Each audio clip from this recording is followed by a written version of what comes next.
respect is one of the love languages of the king.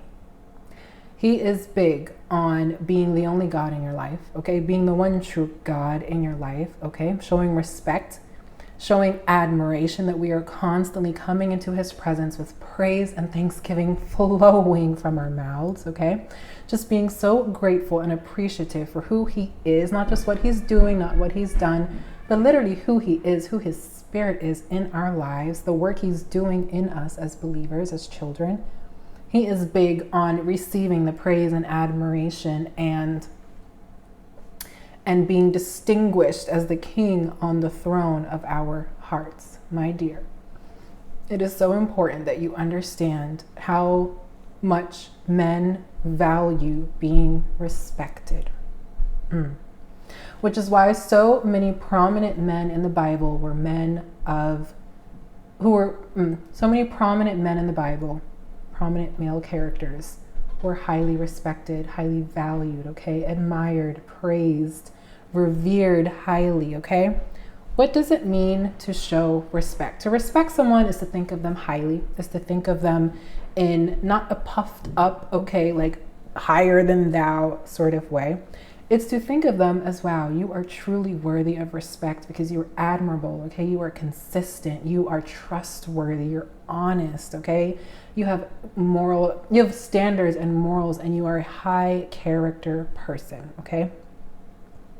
Men need that. Men need to feel respected. They need to feel admired. They need to feel revered in their relationships.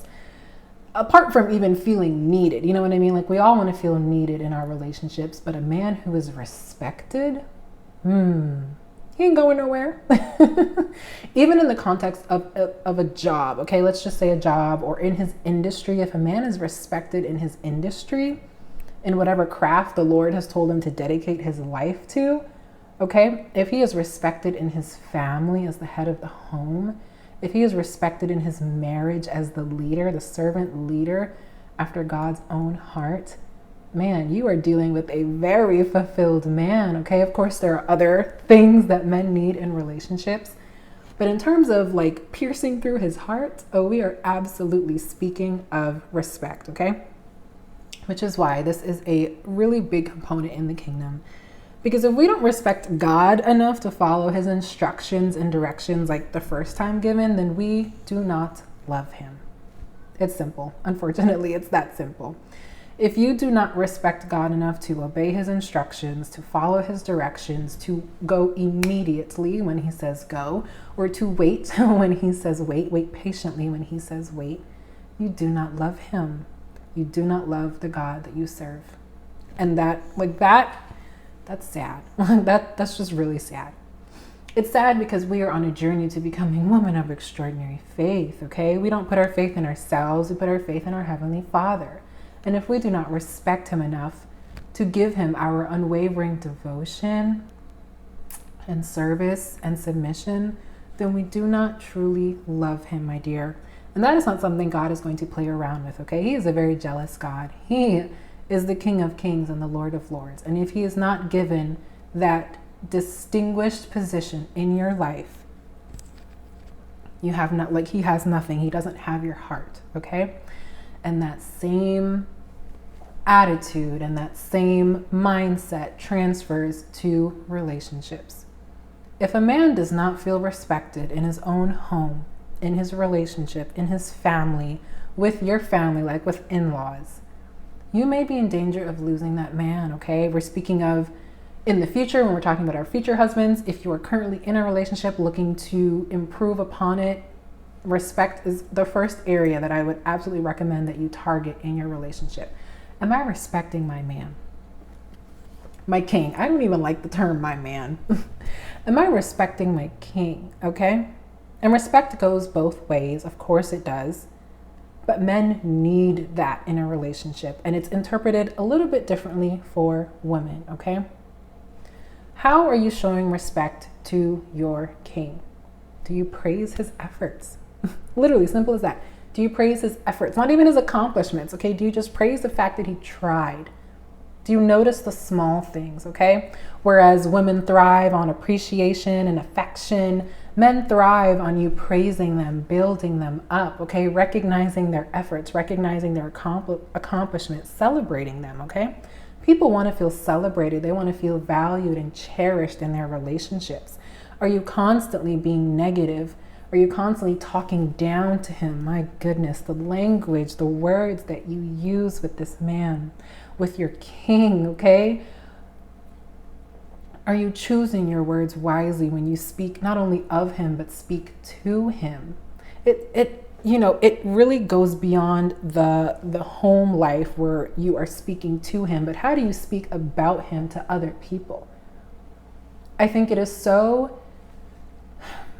it's really destructive and detrimental to the health of a relationship when couples speak about the flaws or the weaknesses of their partner or their spouse. No one needs to hear that, and it shouldn't come from your mouth. Let it come from his mouth, okay? Let people own their own weaknesses and areas of improvement. You don't get to speak on someone's behalf about that. And it shows that you are so hyper-focused on that person's weaknesses, you're overlooking a wealth of strengths, okay, my dear? Build him up. How do you build up your king? I didn't say build, okay? We're not here to build a man. Definitely not here to build a man. That's the Lord's job, okay? The Lord is going to develop and build him and evolve him and grow him and mature him before you even arrive on the scene, girlfriend. Adam was a whole man walking in purpose before Eve was ever formed. But you are equipped to continue building him up, okay? To continue building him up. When you all come into divine alignment, how are you continuing to nurture him, okay? To build him up. Are you constantly praising him, saying, good job, babe. Honestly, you did a really great job. I really appreciate the fact that you did this. I really love how you did that. I noticed how you tried this. That was really successful. Are your words positive, full of love and joy and peace? Or are you constantly tearing him down, nitpicking at his weaknesses, okay? Only focusing on areas of improvement and not giving him positive feedback, okay? Not just constructive criticism, positive feedback on the areas that he's actually really thriving in, okay? All these ways and more are how you show respect to him, to his character, to his efforts, okay, to his ambitions. Are you causing him to second guess what the Lord has put on his heart because you simply do not believe in him? You do not respect him enough to say, I believe in you.